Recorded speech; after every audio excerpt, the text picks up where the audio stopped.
Oh, well, welcome to you all to the heat and humidity of Tennessee. Not sure if you have experienced this quite at the same level that you do wherever you're coming from, but it's at least we do have a lot of green here, so that's a wonderful experience for us. I'm happy to be here to introduce to you Dr. Bob Young, who is the Senior Vice President for Academic Administration here at Southern. He started here after a long tenure at Columbia Union College, now Washington University, in a number of capacities, and then he became the Senior Vice President here in 2007, which is, incidentally, that's the year I started teaching in college. Yeah, that's wonderful. He is also a researcher. Though not human subjects, I don't believe. He focuses on a lot of other areas because he has a degree in what was it called? Laboratory science, medical lab science, and he did a lot of that kind of teaching in that area. He focused on chemotherapy and some other areas that he was working in. But here he has led us our academic units for a very long time. He's very distinguished. He has great teaching history, a wonderful reputation on campus for being exactly but calm. And so we are very proud to have him here to address us on with his ideas about human subject research. So, Bob Young, thank you very much. I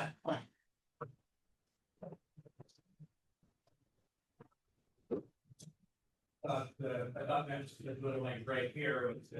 It's not that low.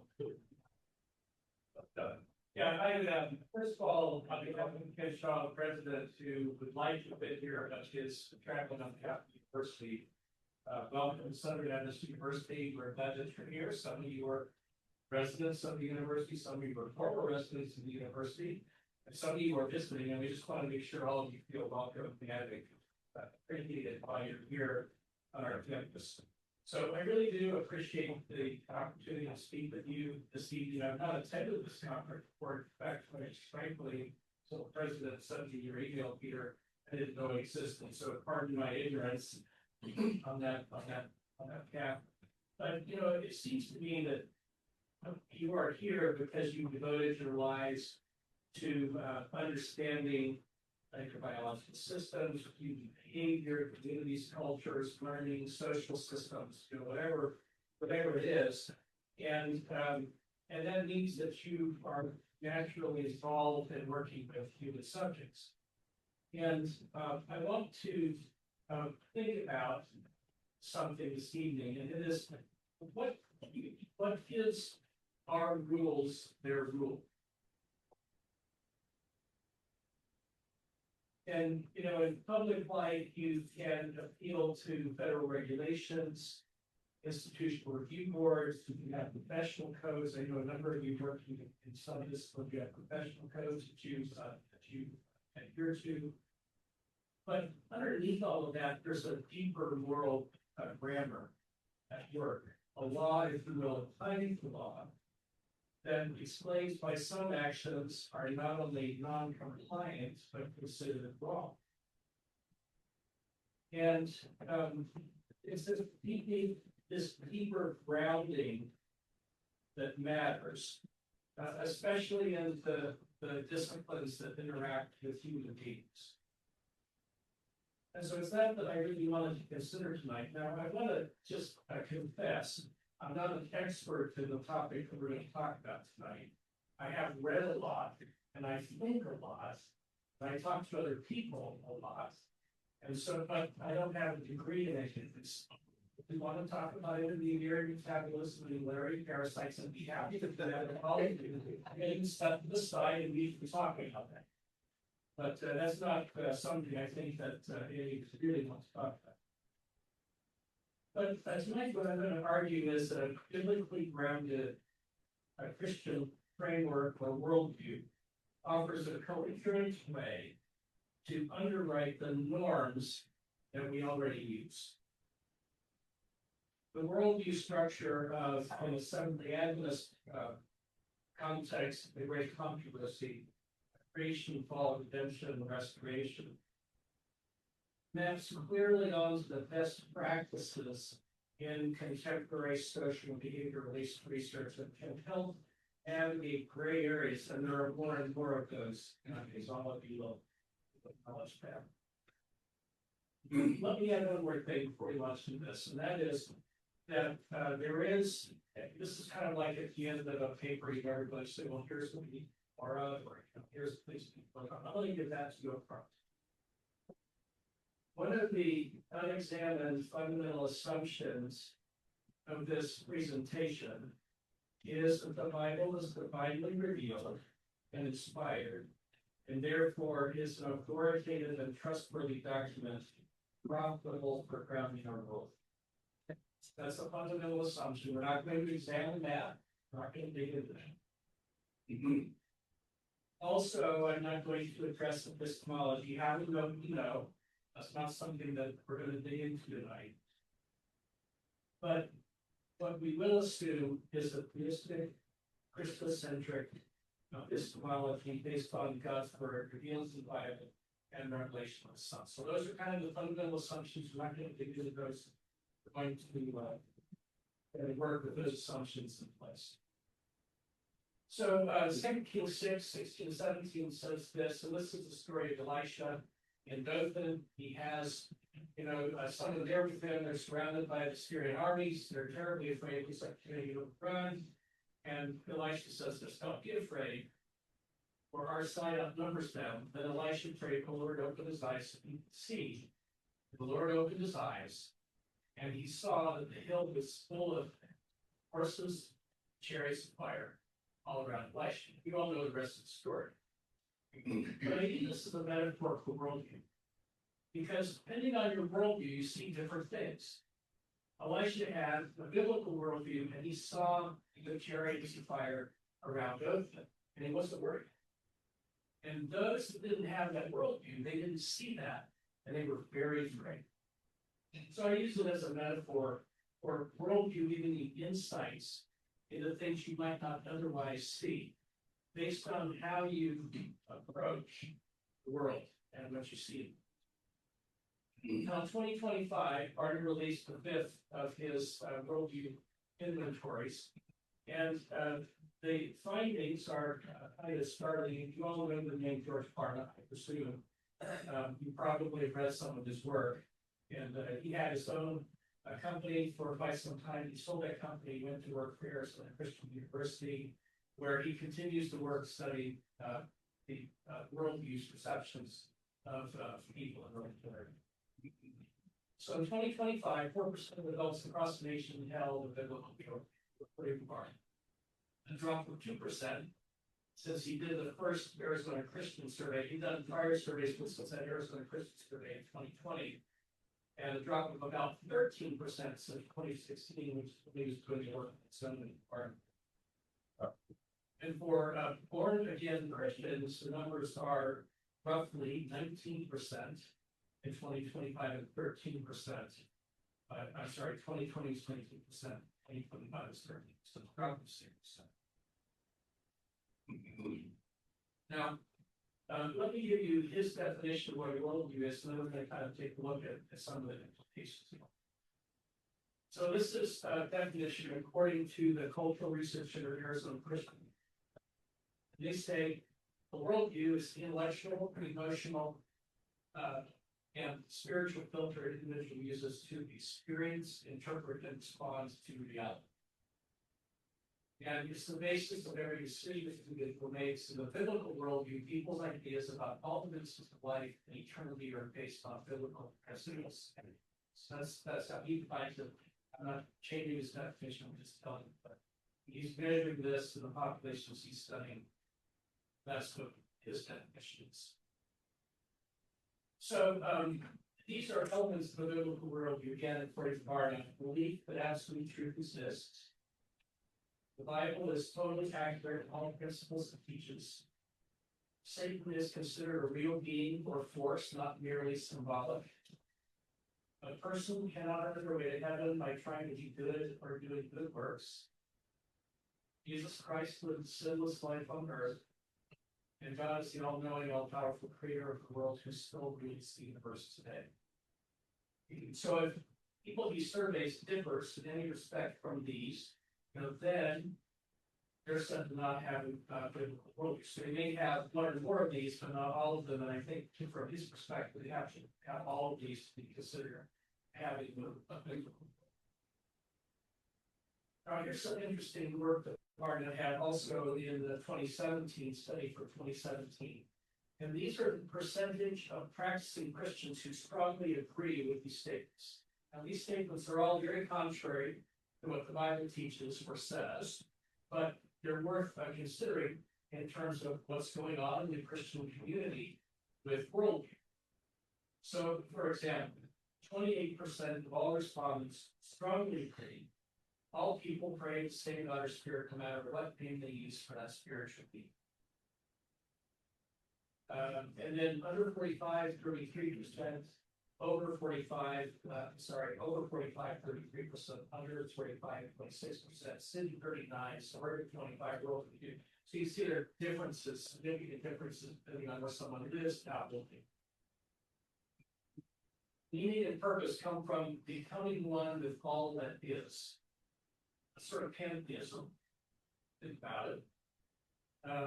And this differs to some degree based on race, certainly on age, and again, city, suburb, rural, very different, make different spreads of agreement, strong agreement with that particular statement. And then finally, if you do good, you will receive good. If you do bad, you will receive bad. Ever heard the term karma? And again, 32% of practicing Christians strongly believe in that state. Strongly believe in that state. And then again, democratic. How about secularism? Among practicing Christians who strongly agree, 10% believe that belief has to be proven by science to know it's true.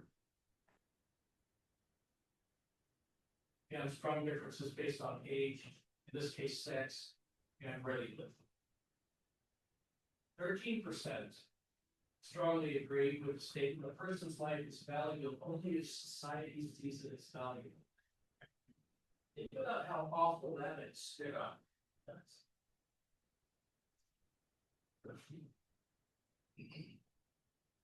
20% strongly agree that meaning and purpose come from working hard to earn as much as possible so you can make them possible. So great. Postmodernism. One can know for certain what meaning and purpose there is to life. 19% of practicing Christians. That's strongly. What is morally right or wrong depends on what an individual believes. That's very postmodern idea, 23%. And then 15% strongly agree if your beliefs offend someone or hurt their feelings, belief is wrong.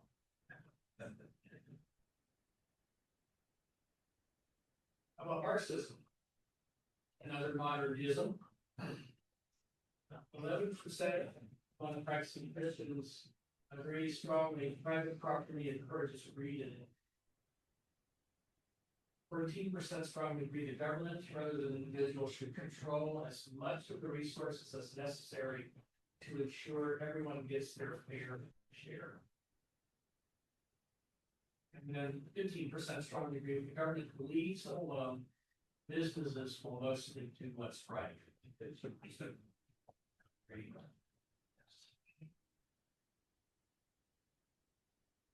We talk about another concept. So this is Tolbert.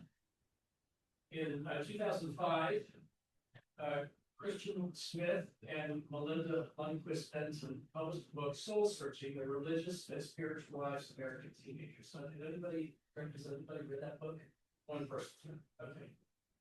And in that book, they coined a phrase which is now more or less commonly found in the literature, and that it was moralistic therapeutic deism. They found a number of teenagers agree with these statements. There is a God who exists, who created and ordered the world and watched it in the life on earth. God wants people to be good, nice, and fair to each other, as taught in the Bible and by most world religions. The central goal of life is to be happy and feel good about oneself. God does not need to be particularly involved in one's life, except when God is needed to resolve a problem. And then good people go to heaven when they die. And you'll notice within this context, there's no notion of sin or redemption, no need for repentance.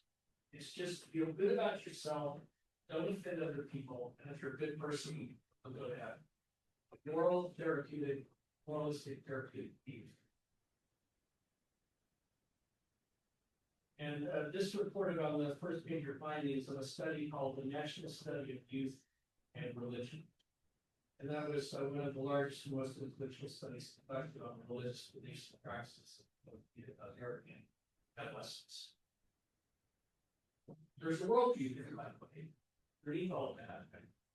And it's not a particularly Christian worldview, but it's a world.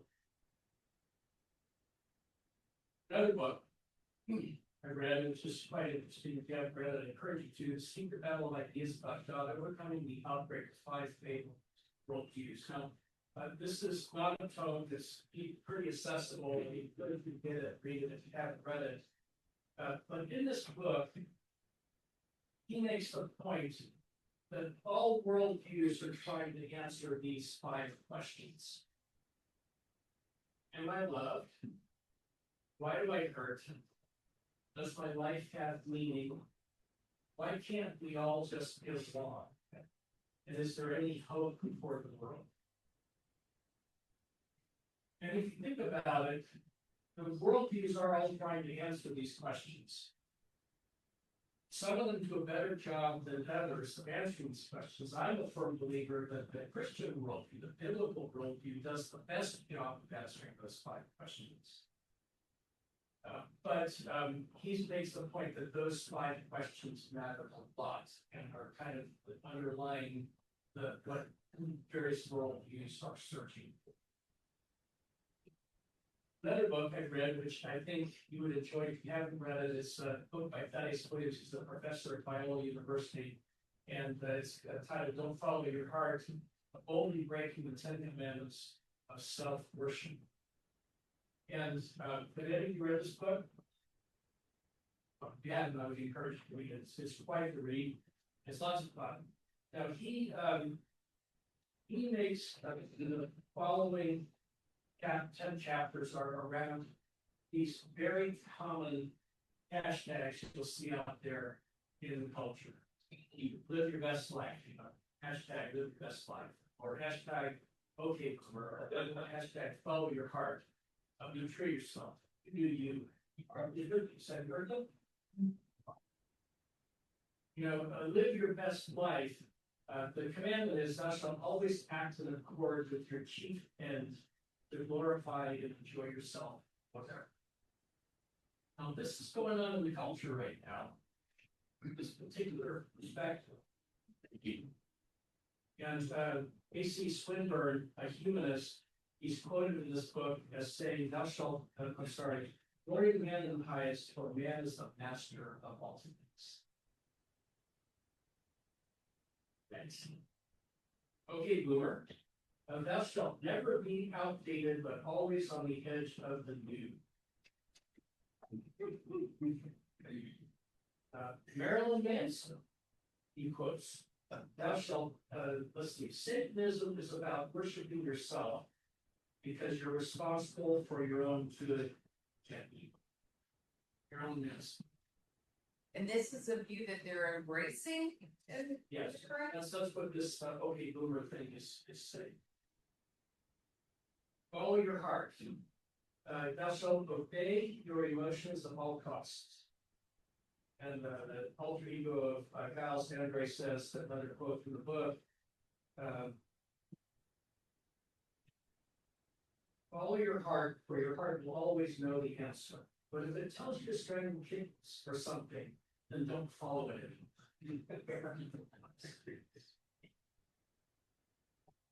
Be true to yourself. This commandment, number 4, thou shalt be courageous enough to defy others' expectations. If you follow your heart, you don't need to follow anyone. That was a quote from a Hollywood producer. You do you, thou shalt live your truth, and the feathers live theirs. And then like around a 3-day basis, the truth sounds a little manifesto to me. Each to each their own way. And these are kind of cultural things that are kind of rolling around in the culture. You probably hear, if you teach your students occasionally talk like this. And I think one of the things we have to think about as the people who are involved in human development, just human research, human development, is you need to be aware of listening to and thinking about what you're hearing, and then be prepared to code a little bit. What do you mean by that? Is that really true? How do you know it's true? There's questions you can ask that don't directly contradict the worldview, to get people thinking a little bit about what do I really mean by it? This kind of spouting something I've heard someone else say is sounding good. And there's a whole bunch more of these, and they keep it short. Here, I'm going to just not go through the rest of them. But in the book, each chapter has the commandments, and then let me read the rest of the commandments to you really quickly, guys, before you move on. You only live once. Thou shalt pursue a rush of boundary-free experience. Pretty common. The answers are within.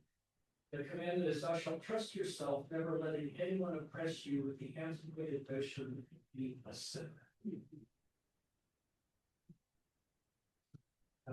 Let's see. The authentic one, thou shalt invent and advertise thy own identity. Let me read this quote to you. This is from Taylor Swift. She says, we are so many things all the time, and I know it can be overwhelming figuring out who to be. I have some good news. It's totally up to you. I also have some terrifying news. It's totally up to you. I will tell you one of the biggest, I think, mental challenges young people have today is they're trying to figure out who they are, rather than accepting who they are from a biblical perspective and living that life. It's a daunting task and maybe an impossible one. You know who you really are apart from God and who He tells us that we are. That was free commentary. Live the dream. That what the command is of the force the universe to bend to your desires. And what's going on in the culture today is actually bending the universe around my will, as opposed to bending my will around what's going on around me. And then finally, live the dream. Thou shalt force the universe. I'm sorry, I'm 10. Love is love. Thou shalt celebrate all lifestyles and love lives as equally valuable. All right. So, according to Martin, 7 cornerstones necessary for developing a biblical worldview. And I'm going to say, as I read these as Seventh-day Adventists, I more or less say these are reasonable statements in terms of what should be necessary for developing a worldview. One, an orthodox biblical understanding of God. We can argue about what orthodox means, his statement. All humans are sinful by nature. The consequences of our sin can only be forgiven and eliminated by Jesus Christ. The entire Bible is true, reliable, and relevant, making it the best moral guide for a Christian all situations. Absolute moral truth exists. The ultimate purpose of life is to know, love, and serve God with all your heart, mind, strength, and soul. Success on earth is best understood as consistent obedience to God in thoughts, words, and actions. Now, I'm going to add to that a Seventh-day Adventist overlay, sort of a great controversy overlay. So I believe that, that the Seventh-day Adventist biblical worldview, and by the way, no one has defined what this exactly is. We're just talking about this general sense. I think we add the overlay of the great controversy, biblical meta-narrative.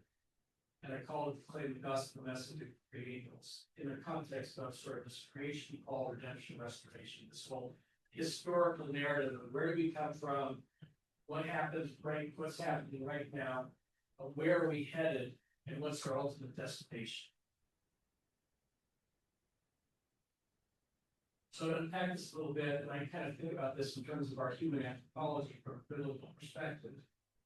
Humans are created in the image of God. That's literally statements in scripture, one we can agree with. We are a unity of body and soul. Now it's interesting to hear evangelicals talk about this and then talk about the immortality of the soul.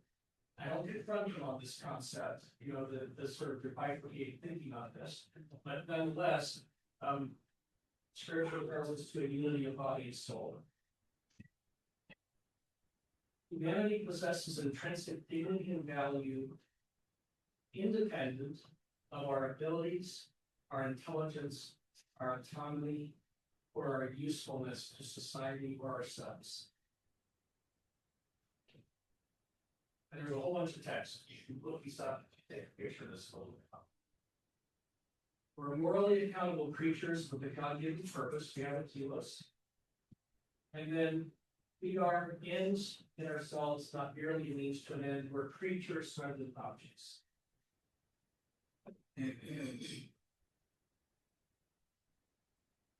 And you see a lot of bad things happening in the world when people are treated as objects rather than as creatures.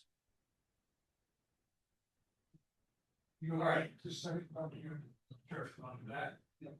Okay.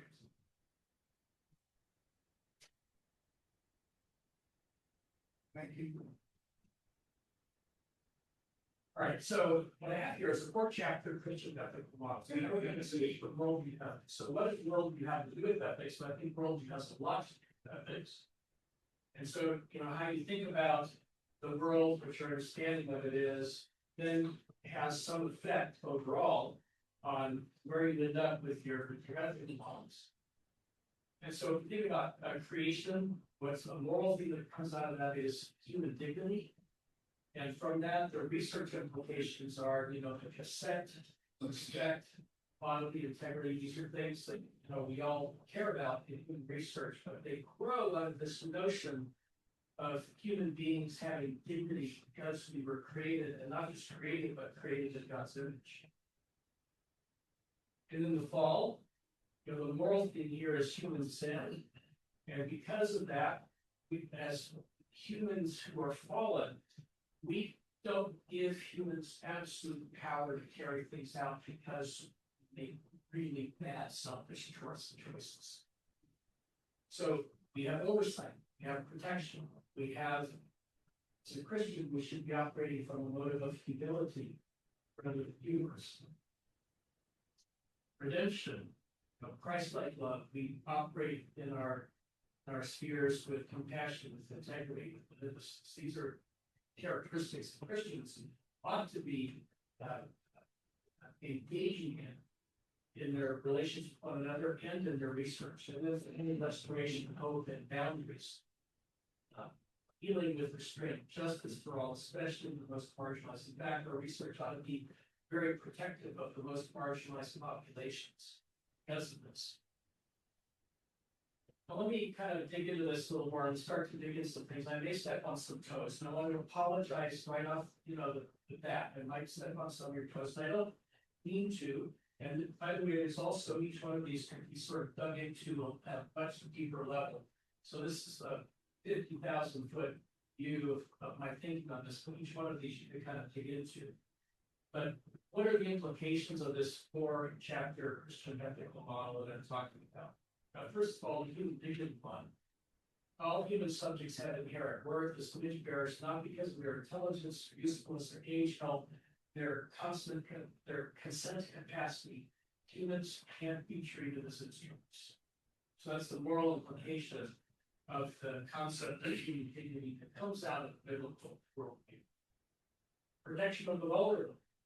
We have to have extra protections in place for children, embryos, fetuses, the elderly, disabled, prisoners of war. And I've got a whole list of research that kind of violated this in terrible ways from the 20th and 21st century that we could talk about a bit of time. You tell me to stop, we won't talk about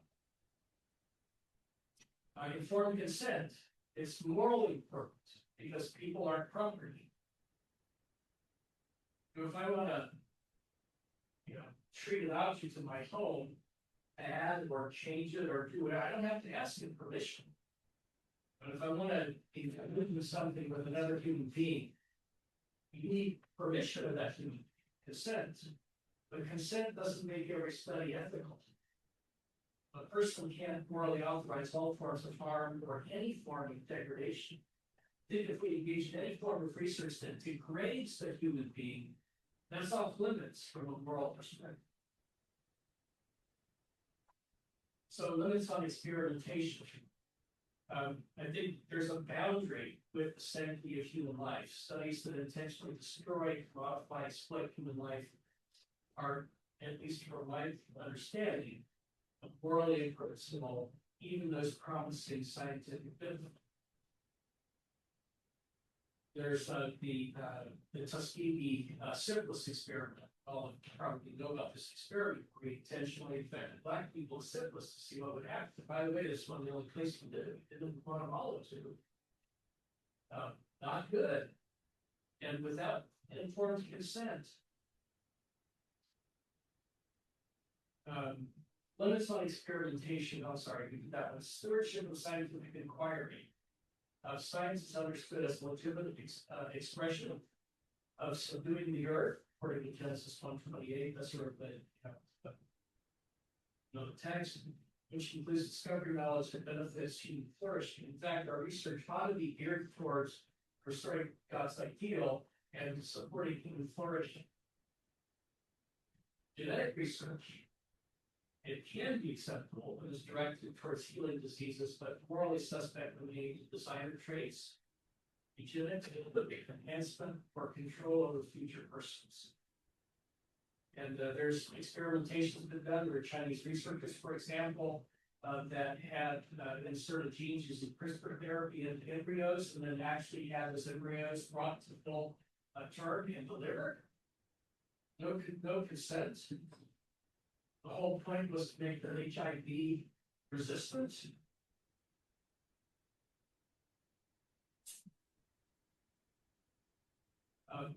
Then we're going to talk a little bit about one later, transhumanism. We'll come back to that with a little more detail. Body and personhood.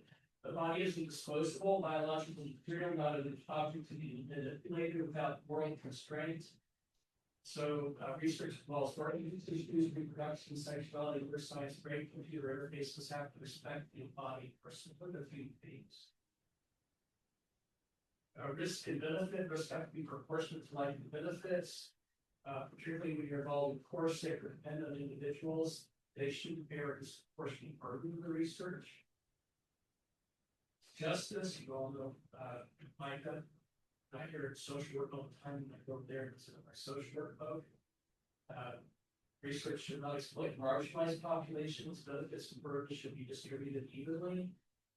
Truthfulness, Christians need to follow the one who's true. We follow the one who's true. Research has to be conducted with honesty, transparency, and methodological rigor. And how many studies have we seen retracted nowadays because they can't replicate the stuff, or it came out later that the researcher and fakes the data. A lot of that going on. Some scientific journals, some really reputable ones, had to pull back silly ads of articles. But there shouldn't be a Christian involved in that. Commercialization with all that can involve end-of-life research. We have to honor their dignity, not hasten death, abandon care, or treat patients already less than fully human, not things you might be doing except maybe nursing. Technology and AI research, we use new tools all the time, but there are limits. And ultimate purposes, research should serve healing, mercy, knowledge, stewardship, love, favor, not for human nature, enhancements for its own sake, or the pursuit of immortality of work. By the way, we have a modern big towers of Babel. I'll talk about that in just a moment. So let's look at a few examples with a little more detail. So let's talk about person. Now, this is a a definition from Wikipedia, so it's already suspect. But it was easy, and I was encouraged to just confessing to you up front. But what is true is that a person is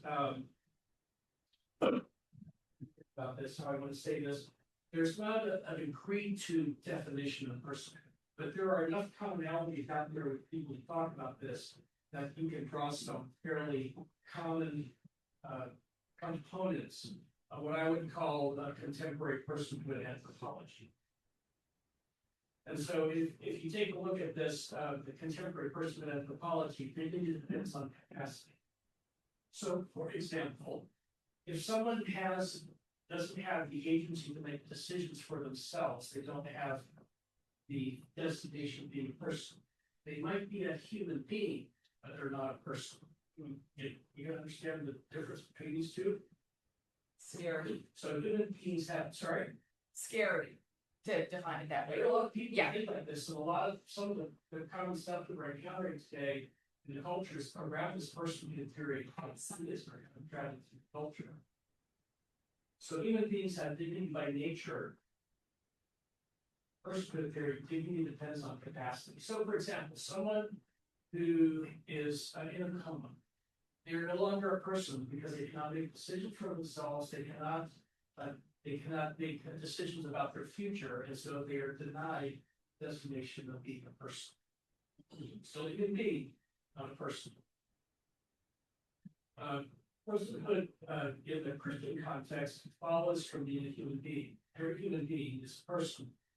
In the contemporary personhood theory, humanity and personhood are distinct. They are separate from one another.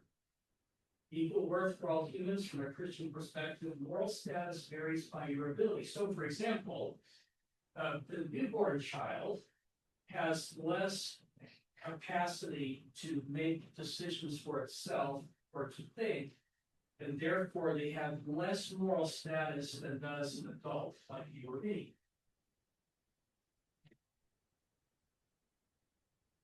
In Christianity, the image of God grounds our value. And in the contemporary personhood anthropology, preferences and consciousness ground the value. Christianity protects them because they're human, and in personhood theory, protect beings according to interest and capacity. So in personhood theory, you see arguments made, for example, for assisted suicide, or you see arguments for late-term abortion or afterbirth, killing of infants, bad side. So these are all kind of coming out of this particular area as well. And I'm not wanting to sort of make arguments about this, but I'm just saying these contrasted two worldviews to give you an idea of the kinds of ways of thinking from a Christian perspective and ways of thinking from a personhood theorist.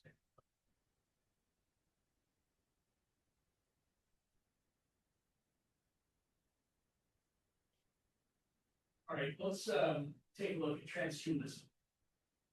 There are people today who think that they will transfer their consciousness into a computer and be able to live forever. This is the modern day Tower of Babel I was talking about. You know, they were going to build a tower and they were going to go to heaven and they were never going to have to deal with the flood again. They were not have to deal with the consequences again. Transhumanism is the idea that we are not to be constrained by our biology, and instead we are to be improving our biology to a point where we may in fact live forever. There are people who have frozen themselves hoping that in 50 or 100 years that they will be able to be revived and live forever with the technology then available. And so up here you see a picture of the, any of you watch Star Trek, the Next Generation, the Borg. Okay, well, this is a picture of one of the Borg creatures. So these were not fully transhuman. I think there was a human component to them, but you know, they were significantly enhanced by the technology that were all around. And of course, the computer controlled the brain.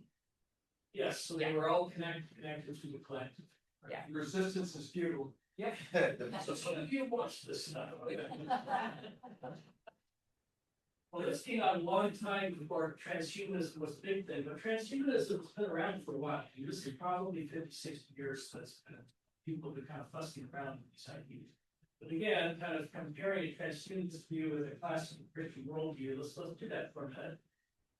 And I want to tell you why I'm doing this in just a moment. But first, humanity is created perfect, and in the transhumanist view, human nature is open to redesign. We are an unfinished project. Human dignity is apparent. Go back to that one. Human value is linked to enhanced capacities. The body is part of the person. The body is biological material to be upgraded. And Resistance is futile. Creaturely limits can be meaningful. Biological limits are problems to overcome. And by the way, the number one biological problem these folks are trying to overcome is death.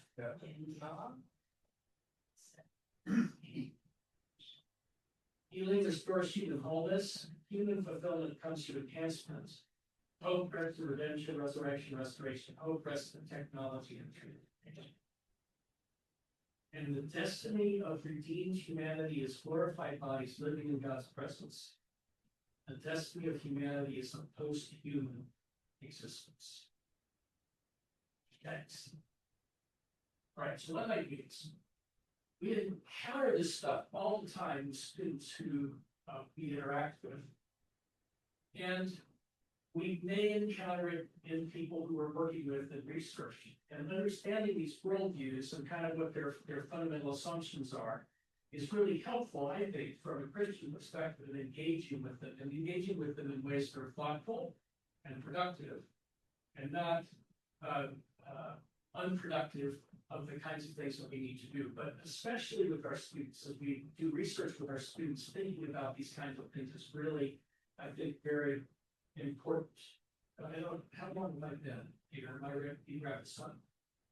Okay, so I'm being told yes. So key takeaways. Christian worldview places third moral boundaries around human research. The first, every human subject has inherent dignity, has been pure. And because of that, it insists on protecting the vulnerable, respecting embodied human life, rejects exploitation and commodification, uses experimentation that destroys or redesigns human beings, allows for, and by the way, I think maybe I'll follow this last point, and I'll do this next point last. First, research ordered towards healing, care, truth, and responsible stewardship, and supports medical research, public health research, disability care, pain relief therapies, and restore bodily function. But I think one thing to keep in mind is, and this is especially true for people who work in my field, but maybe not so much in yours, it allows insights not available to the materialistic, methodological, naturalistic, modern, or postmodern worldviews. We have insights about what it means to be a human being that are important to the research we do, and then they provide insights that someone who comes at it from a different worldview won't have. So I really think it's important to keep in mind that that Christian worldview is the best way of thinking about the human condition, and that gives us insights into the research that we do that others may not possess. So we need to pray that God will open our eyes and minds and our students' eyes and minds to this way of seeing this way of thinking. God is not hopeless. God is the church. Thank you very much for allowing me.